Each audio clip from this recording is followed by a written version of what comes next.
What is going on, everyone? Welcome back to the Steel City Show, and this is the decline of the After Prison Show. Let's dive right in. A supporter of APS and what the hell y'all used to do before you started getting caught up on your own fucking business and started fucking getting your nose up your own ass and started fucking putting money in your own fucking pocket. What the fuck do you think this is? You think I'm not gonna put money in my pocket? This is After Prison Show Joe. Don't try to jump that goddamn tree. Don't ever forget the fact that Joe spent 7 years in prison. I'm just different. Cause I made it. I'm like fucking Tyler Perry in this bitch. I'm not a long-term kind of guy. I want to buy the brick, cut the brick, sell the brick, reap the benefits. I like fast and heavy. I like high risk, high reward. Fuck that long term. Now, how did Joe pretty much come from one of the forefathers of prison YouTube, paving the way for guys like Big Herc, even Wes Watson's dumbass. We got the Kiosk Club, one of my favorites, Jumpsuit Pablo, even JD Delay. He paved the way for all these guys. I'm pretty sure Death was around at the time, maybe a year after, with his homemade prison tattoo gun. But he paved the way for prison YouTube. How did he turn from being a forefather of this shit to nobody respecting him and him basically becoming the dark side Phil of YouTube? Today we're going to talk about that. I'm going to break it down into chapters. We're going to start chapter 1 with the many finances of Joe. This talk about what he does with his money. Just like DSP likes to spend it on mobile games, Joe likes to spend his on gambling and fucking a bunch of bullshit that don't really mean nothing, just so he can show off, trying to flip houses, worst investments ever.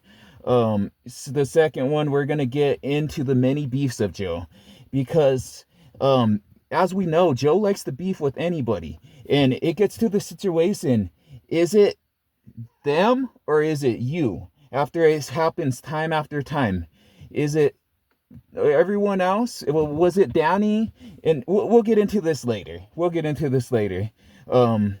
as we know, Joe, they're only around for a little bit when they're around Joe, and then they're gone, and it's never Joe's fault. So let's get into this. So for chapter 1, we're gonna pocket warts a little bit and get into finances. Joe in finances, he's not the smartest financial person, and we'll go through certain things and we'll break it down. We're gonna do somewhat of a financial audit, which I would love to see Joe go on financial audit with Caleb Palmer. Let's dive into that. But anyways, he's had multiple different vehicles. He's always trading these vehicles in. When he got the truck, I was happy. When he got that Dodge truck, I was happy for him. And that's where it started, was with that Dodge truck, which I think at the time, a lot of people were happy for Joe. A Ram 2500 is a nice truck. I would love to have me a Ram 2500. Shit, I'll take Joe's old 2500. I think that's when he was at his peak, 2017. He didn't even have a license at the time. But that wasn't good enough for good old Joe. Good old Joe had to go to the dealership and get him the Jeep. And I think this is where he started rubbing people's gears the wrong way, is whenever this Jeep came into the picture. On the video, he says it was 28% is what he was financed, which just is ridiculous. But I'm hoping he meant 2.8%. But just the number on this Jeep was ridiculous. He got it from CarMax, but he's all, it's brand new.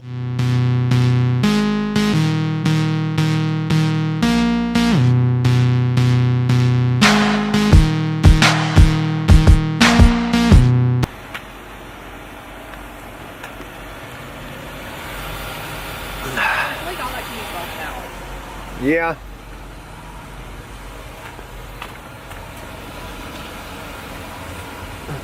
It's a pretty damn car. Lights up blue. That's kind of cool.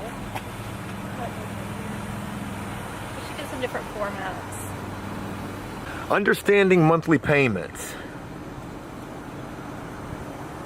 Oh, we got a good monthly payment. Because a fair monthly payment is 18%. So we don't have horrible credit. You said that, not me. What you thinking of your new car? Huh? I'm overly excited for my Overland. You know, they told us it was a 10% APR when we talked to them yesterday. That was with me and you on the lease. Because of no credit. Or on the thing, on the loan. And then we get here and it's like 28 point something with the two of us, and it's like $1,000 a month. And then it turns out that, you know, she has to put this thing completely in her name because my credit is obviously nowhere. I am kind of bummed about that because I wanted to be able to do this for my fiance. I want to do this for my family. I wasn't able to put it in my name, so it's totally in her name. You know, some people just hate for no goddamn reason. They hate because they ain't doing good, and they hate because they know that I'm the real, I'm so fucking real. You're gonna see that. All right, but a lot of people forgave him for this because, I mean, the man was in prison for 7 years. He should have a nice, dependable car for him and his family. But 28%? And I mean, he's paying a quarter over Cali Blue Book value for this vehicle. $1,000 a month was his payment. But like I said, a lot of people forgive him. He was making good money at the time. This was absolute peak of after prison show. He was making those boku bucks. We're gonna make buku bucks, Heisenberg, huh?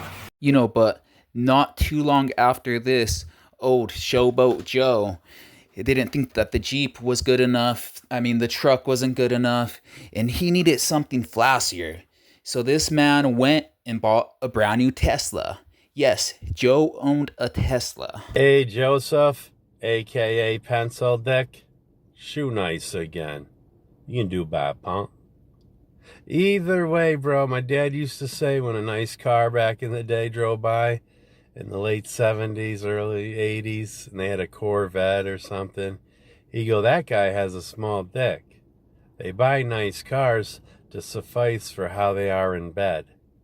Most women find out within a few days, and Mr. Joseph in the Tesla just don't know how to eat of a JJ all day. Either way, man, you ain't cool at all. Nobody's gonna watch you fix houses and stuff. Get a clue, bro, or me and the holy beast are gonna come down on you. How was it moving that table, pussy? In my opinion, one of the dumbest cars you can buy. I hate Teslas. I'm sure people are going to disagree with me about that, but it's just like throwing your money away.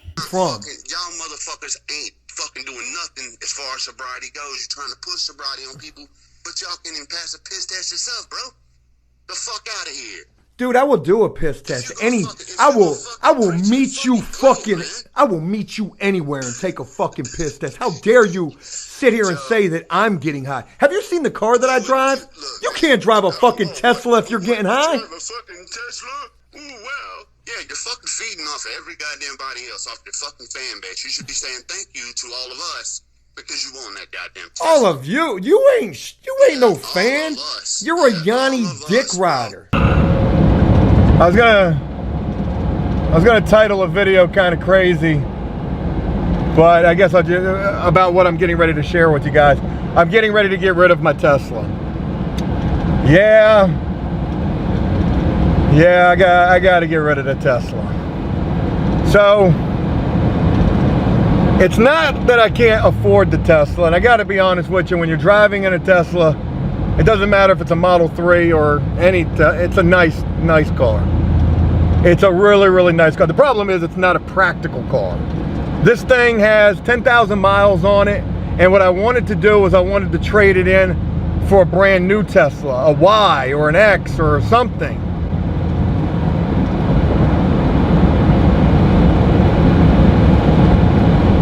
But there's none available. And there won't be a car available until December. So they give me a quote for $35,000. That's the trade-in amount. They give me that quote.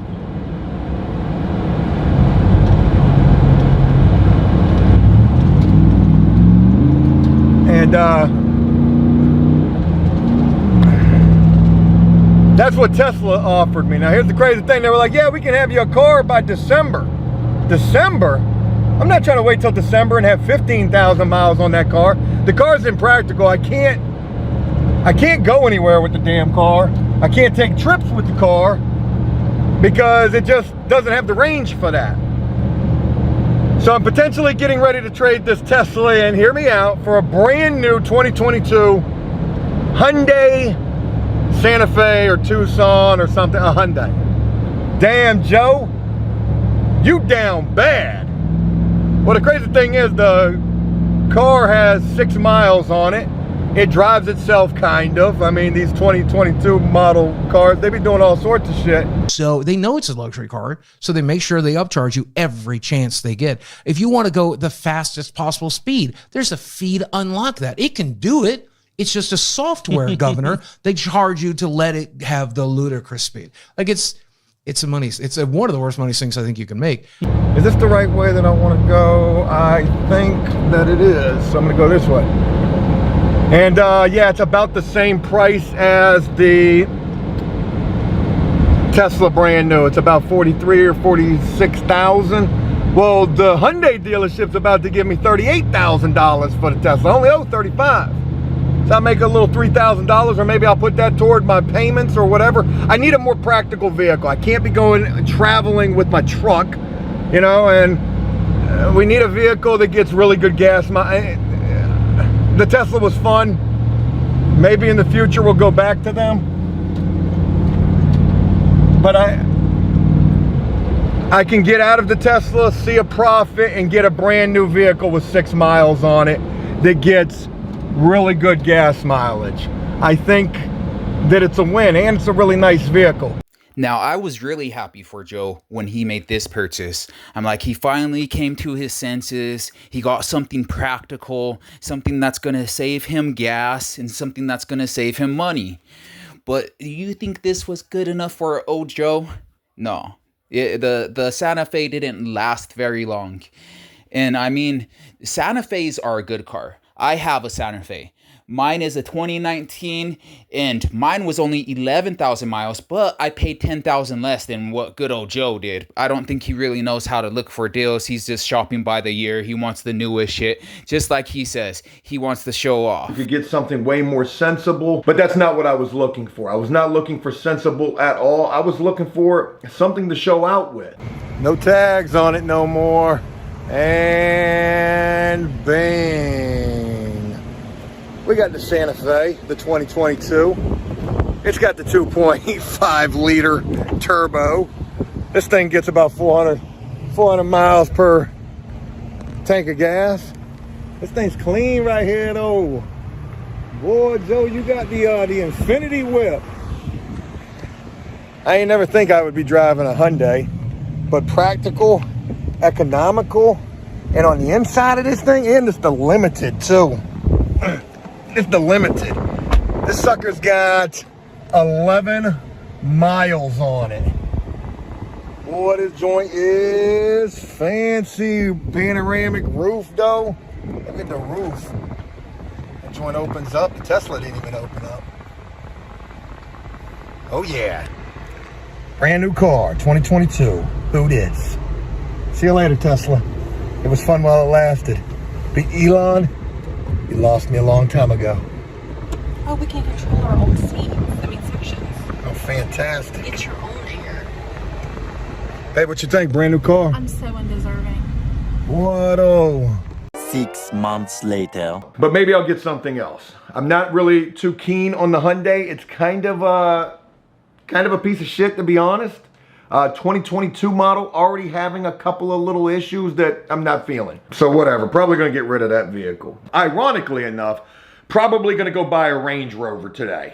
I'm not, but my wife is. She's gonna put that in her name because she has the debt to income ratio that I don't have, meaning she don't got no debt at all. And really, it was just a whim. We found a 2021 Range Rover with 10,000 miles on it for $59,000. Like, it's a Range, for God's sake. If you want to pull up looking the part, I don't think you can go wrong with a range. You talk about depreciation, driving it off the lot, it immediately loses value. Well, like I said, it's a 2021. It's had one owner, no accidents. Don't know why it's only $59,000, but if it was going to depreciate, it's already done that when Stickman drove that $80,000 range off the lot and then traded it in, and now it's a whopping 59 grand. So the deal is I'm just going to take the Hyundai. Okay, humble myself, take the Hyundai, keep my truck. That's it. I need a. It's false. No way. Not this time. We created it. Not this time. No, not this time. It's totally made up. Vehicle that I can travel in. And I wouldn't have been able to do that with an F-250. And then with the range, we'll just keep the miles low. And that's just, hey, that's just the show out vehicle right there. If we're going to a potential deal, pull up in the range, look the part. Now, through the years, Joe has tried many different hustles. Everything from buying scooters and renting them to people out of prison to try to make a little extra money. Then he thought he was on Storage Wars, buying storage units and trying to sell the shit on the Facebook Marketplace. The landscaping business to the painting business, which he has now. And then he put a lot of money into trying to flip houses. During COVID, of all times, which it is a buyer's market, not a seller's market, so I don't know why the hell he thinks he's going to make a profit. But good old Joe would always sit there and bitch saying, oh, I'm not making any money, I'm not making nothing, I'm broke. It's because you need to save your fucking money, Joe. That's what it comes down to. You need to start saving your fucking money and quit living beyond your means and buying all these ridiculous fucking cars like on horrible payments.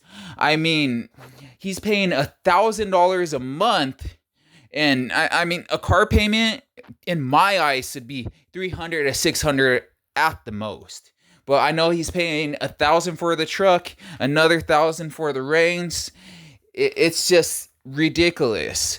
You know, he still has the house. He bought a $400,000 house. You know, he's making a mortgage payment on that. If he hasn't pulled out equity in that already, I wouldn't be surprised. Good old Joe reminds me of It's Always Sunny in Philadelphia. He reminds me of the gang because they're always coming up with these get rich quick schemes to try to make a quick buck. And that is basically Joe. Instead of thinking about his future, and he has a kid now, thinking about the kid, he'd rather risk it for the biscuit and treat everything as a gamble. Just like the way he had his wife pull out her 401k to invest into this bullshit. And I'm not even talking about Joe's gambling yet. Yes, Joe also likes to gamble. Thank God that I bet it. I'm back. Sunday, I'm feeling pretty good. It's football Sunday. Saturday was football Saturday as well. Tonight's football Monday. It's the national championship. Is TCU going to beat Georgia? Mattress Mac sure thinks that they will by $1.5 million or $1.4 million, whatever he put on TCU. That is a tough bet right there. I hope TCU knocks off Georgia. But anyways, thank God that I bet it on Sunday. I haven't been doing any gambling up until Sunday. Now, that's a little bit of a farcity because a couple of weeks ago when my wife's parents were in town, I did try to make a monster bet. And for whatever reason, my DraftKings wasn't letting me make this deposit. I wanted to take the Bengals over the Patriots. I just knew Joe Burrows was going to light that shit up. I'm trying to put thousands on that game. My deposit shit ain't working. I tried to do it 3 different times. It did not work. Well, yesterday, it was the Bills versus the Patriots, and there wasn't nothing that you could tell me about that game. I was going to bet $5,000 on that game. I was going to take the points. Bills were giving up 7.5. They were at home. It's the first game since DeMar Hamlin. Like, they were going to go the fuck in. The Patriots stood no chance, even though the Patriots had to win to have any sort of a playoff hopes. But you got Mac Jones, who was trash. You've got no offensive weapons whatsoever. You've suspended 2 players. And again, we're talking about one of the best teams in football right now, the Buffalo Bills. I put $2,500 on that game, giving up 7.5 points. And would you believe it? The Bills came out, first play of the game, ran it back, a kick return for a touchdown. They're doing it for DeMar. But then Mac Jones in the first half would have the game of his life. 13 for 15, 2 touchdowns. Like, who are you throwing the ball to? By the time it was halftime, it was 17-14, and I'm thinking to myself, I'm still gonna win this. Matter of fact is what I was thinking. I had no worries whatsoever. I was still thinking I was gonna win this, and sure as shit, by the time it was over with, they would win by 12, the Bills would, and I won $2,200 profit. I bet $2,500 and I made $2,200 profit. And I would have made similar money if I was able to make that Bengals-Patriots bet. So shout out to me winning for once, because it's not often that I'm able to do so. Now let's get back to the topic on hand. So Joe's wheel would fall off the truck. I mean, an aftermarket truck with a lift over 100,000 miles. He said it was acting funny. He heard weird noises, but he decided to drive it anyways. Why he would do that, I will never understand. And of course, the truck broke. What else did he think was going to happen? But this would give Joe the excuse of getting a new truck. He'd say, oh, I need a new truck. I need a new truck right now. Right now. I got to get this job done. Why the job couldn't wait, I don't know. He said that his mechanic couldn't get to fixing the truck for a week, or he could have rented a truck from U-Haul. As long as you ain't driving it around like a madman, it's not going to cost that much in mileage. But he says he's not making a profit, which Joe is never making a profit, according to him. He's never making any money, which he's made a decent amount of money. What he does with his money is mind-blowing. I have no fucking idea. And this would finally be his excuse to buy a new truck. But good old Joe didn't want any old truck. He couldn't just get a used truck. He wanted the Ford F-250 diesel Lariat edition with all the crazy features. I can't do this. Just get to the money part, all right? Just get the money part done. Give me money. Money me. Money now. Me a money needing a lot now. That was Charlie's line. Yeah. All right, up in the 2022 fucking Hyundai, going back to the landscape job. Sell my gun, right? How about that truck? Lord, my camera equipment's out there. Well, my camera, not camera equipment. Camera's out there, Damon's out there. We looking not so great. I don't even got a trailer hitch slot on this thing. So ain't no putting no trailer on this. I thought about going and renting a truck, which, I mean, if I'm already not making shit, well, then I'm definitely not making shit going and renting a truck. But what are you going to do? I contemplated putting that landscape job off today. We were loaded up and leaving, heading out there, and I almost just circled back and said, man, fuck it. Today's not the day. I need to put this off for a little while. But I didn't. And instead we lost the wheel right there in the driveway. As the homeowner was coming outside, she said, what happened? I said, oh no, it's broken. I said, you know, it's crazy. I was just about to go buy a new truck last week. Look, I'm not as messed up in the game as I appear to be. Whatever, I didn't buy the truck, and instead I broke down. My wife found the truck for me too. It was a 2012 Dodge 3500 diesel. Diesel's $5 a gallon right now. Plus it's a 2012. Dude wants $22,000 for it. Could go get that truck. Could trade this Hyundai in this weekend and try to go get a truck, which I may do. I don't know. Fact of the matter is, it was bound to happen at some point. The truck was gonna shit the bed, and it just chose to do so today. But no big deal. What can you do about it? Hey, the tow fee was only $150, so that's not so bad. Got the truck towed to my mechanic. Talked to my mechanic about it. He won't be able to get to the truck till next week. The game plan is get the truck fixed and just put it up for sale. I'll get 10 grand for that truck. That's I was about to say it's a good truck, as it had to be towed off the landscape job today. But you know what? That's never happened before, okay? That's never happened before. It was quite embarrassing watching that truck leave on the back of that flatbed, but what are you going to do? Thank God the driveway didn't get messed up. There's a little divot in the driveway.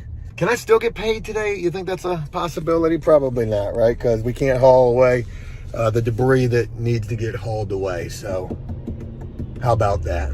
So anyways, I want to start this off by saying, hey, I apologize for yesterday's video if it seemed like I was doing a lot of bitching and crying about trying to get this truck that would end up not happening at all. I know there were probably a fair amount of people who were saying, Joe, you don't need the truck. You could get something way more sensible. But that's not what I was looking for. I was not looking for sensible at all. I was looking for something to show out with. And I should have been able to do it. I could have done it if I would have done it differently. But everything happens for a reason. No big deal. Crazy enough, we would end up looking at vehicles yesterday morning. I would show my wife this vehicle that I ran across. I said, hey, check this thing out. I can't get the truck, but how crazy would it be? You know, you could go get this, talking to my wife. So sure as shit, my wife would end up going yesterday and getting damn near a brand new, a 2021 Range Rover. This right here. This is, like I said, 2021 Range Rover. We went to the Range Rover dealership. You want to talk about prestigious. They had, ironically, we show up yesterday and they've got this beautiful Range Rover sitting on the showroom floor. What I didn't realize, and I would soon learn, was that that was the debut of the new 2023 top of the line nuts Range Rover. This thing starts at $170,000. And there were so many people who were coming in. You got to pre-order it. It's a year wait to be able to get this vehicle. Maybe it was a 2024, I don't know. But there were 30 pre-orders yesterday at $170,000. You had people who were coming here yesterday just to check out this vehicle. I told my wife, I said, man, if what you've got on your agenda for the day is to go to the Range Rover dealership for the debut of this prototype 23 or 24 model 170 Grando Range, you done made it. You have made it. Before I go any further, I know what some people are going to say, oh my God, Joe, why did you get a Range Rover? Soon as you drive off the lot, that joint going to depreciate. Valid point to mention. However, again, this is a 2021. It's already had one owner. It's got 10,000 miles on it. And if it was going to do any depreciating, it's already done that. This vehicle was only $59,000. It was, probably the best deal you were going to find for a vehicle right this second. Now, of course, this is not the top of the line nuts, because trust me, even used, those vehicles are close to $100,000. But like I was saying yesterday when we were checking this thing out, it doesn't matter. It's just like with the Tesla. People are going to see that name and they're going to be like, damn, Stickman in a Range. Well, my wife is in a Range. I've actually upgraded to the Hyundai, which I'm going to trade that in probably by next week because I can get pretty much exactly what I owe for it. And maybe I get something else, or maybe not. I need a vehicle. I need a vehicle outside of my truck. The vehicle that I want, my heart and soul, the F-250 Lariat, Super Duty Turbo Diesel 6.7. Can't get it, okay? So there's a reason for that. We'll just leave that alone. All right, let's go check out this 2017 with 46,000 miles on it for 60 grand. You think I could talk him down to 57? Now, don't even get me started on the Range Rover. Joe looks like a genius for getting the Tesla compared to the Range Rover. That's one of the most depreciating cars out of all cars, I think. And not to mention, maintenance is a nightmare. It's expensive. And Joe don't like to maintain his cars. Why he would choose to get a Range Rover and actually think he's going to make a profit on it is beyond me. He's a fucking idiot. His financial decisions, he's one of the dumbest fucking dudes. But he would, at the same time, would try to get the Lariat, the Ford Lariat. Of course, he would get denied. The bank didn't want to take the chance because his debt to income ratio. So they told him no. So he'd have to hit the used markets. Finally, he would find one. And the owner said that he liked this truck and he was out driving it. So that meant to Joe that he must be out there destroying this truck. He don't know how to take care of it. Finally, he would see this truck, and of course, he would trade in the Santa Fe to get his dream truck. with the most ridiculous payment, of course. Why he couldn't just use his old truck and use the old truck for work? Because you know, once he got this truck a few months later, he's like, I can't use it for work. I can't use it for work. And that was the reason of getting it. He said he was going to use it for work, but he said, I can't use my dream truck for work. And it never happened. He thinks he is Mr. CEO, Mr. Foreman. Why he wanted a pavement princess is beyond me. You're paying $60,000 for a pavement princess. Joe's financial decisions I will never understand. Now, Joe would sit here and he'll have a pity party wondering why people aren't fucking with him anymore. Well, I wonder why. People want to see you helping out others. That's what we fell in love with the After Prison show for. Helping out other inmates, helping them improve their lives. It's not about helping Joe out. And that's all his channel has turned into. It's Joe. Joe's more wants, and it's never enough. He's always having a pity party, saying he's broke, he can't afford anything, he's making no money, but he's out here making the most ridiculous financial decisions. He's acting like he has it like that, and in reality, Joe, you don't have it like that. That's the truth of the situation. You don't have it like that. That's why nobody's fucking with you. It's sad to see that one channel that a lot of people loved. He's one of the originators, like I said, can fall from grace so hard. He averages about 5,000 views now, and that's with over 1 million subs. He's only averaging 5,000 views. It's sad, but the reality of the situation, this is one thing out of many why people don't mess with Joe. We got many more chapters to go, and this is just the financial one. Next, we're going to be talking about the many beefs of Joe, and please believe there's a lot of them. If this video was long, that video is going to be even longer. I got a terabyte of data that I have to go through and edit it. And I'm sure there's stuff that many don't know because they kept keeping up on him because of all this nonsense. I mean, it's sad. Like, it's sad to see someone fall from grace as hard as Joe did. He only has the same 5,000 people watching his content. I mean, he even had his subreddit. He had his subreddit hacked, and he had his subreddit turn against him. He has a new Reddit, and there's lots of drama with the Reddit too that we could go into, but we're not going to be talking about that today. We're just talking about his horrible financial decisions. He's moved like 2 times. He has the $500,000 house now in a good area, but it's still never enough for good old Joe. You would think he'd be, like I said, he would want to invest in his child's future, which that's another thing that he has flip-flopped on. Joe didn't want to have kids. A lot of people don't understand that. But yet he spent $125,000 on IVF. And I think that's why Joe wasn't blessed with kids right away. That's why they had to try so hard. They said it's because they found a new doctor or whatever. They tried it 4 times, and the 5th time they switched doctors. No, it's because your view on children was way different, Joe. We all remember when you were saying this. And there's a reason I'm going here. Let me tell you the truth. I said this one time on the Bobo before, and people really laid into me for this, but I said, fuck kids. I don't like kids. I hate them. I despise them.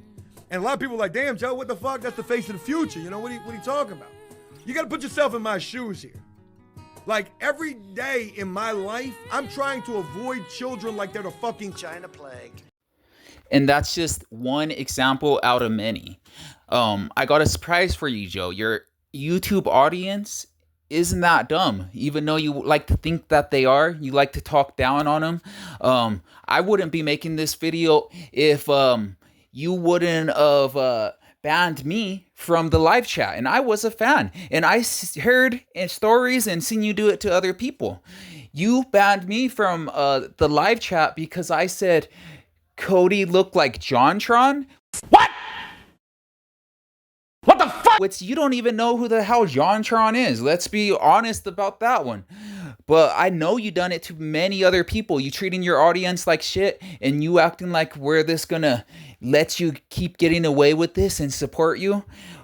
That's the reality of the situation, Joe. But if you guys like this story, please give me a like. Like I said, I got a terabyte of data. We could go through many more of this stuff if you find it interesting. I know I found it interesting. That's why I made the video.